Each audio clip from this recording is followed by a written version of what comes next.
صلی اللہ علیہ حبیبہ محمد وآلہ وسلم۔ سلام ہو سیدنا محمد مصطفیٰ صلی اللہ علیہ وسلم پر اور آپ کی آل پاک پر۔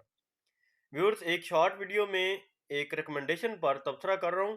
آر جی بٹ کے بارے میں ایک ویڈیو کچھ دوستوں نے بولا ہے کہ آئی ہے کہ ہم صرف آر جی بٹ استعمال کر سکتے ہیں اور آر جی بٹ کے ساتھ کسی بھی کھاد کی ضرورت نہیں ہے۔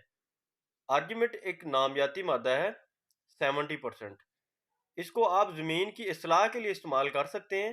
یہ کھادوں کی افادیت کو بڑھاتا ضرور ہے، لیکن یہ ڈی اے پی یا کسی فاسفورسی کھاد کا متبادل نہیں ہے۔ اس کے بارے میں مکمل ویڈیو میری صبح پبلش ہو جائے گی۔ امید کرتا ہوں کہ میرا یہ چھوٹا سا ریویو آپ دوستوں کے کام آئے گا۔ آر جی بٹ زمین کا زیور ہے، فصل کی کھاد نہیں ہے۔ یہ زمین کی اصلاح کے لیے استعمال کر سکتے ہیں، جیسے آپ گوبر استعمال کرتے ہیں، پولٹری مینور استعمال کرتے ہیں۔ اس کو آپ کھاد کے طور پر استعمال نہیں کر سکتے۔ شکریہ۔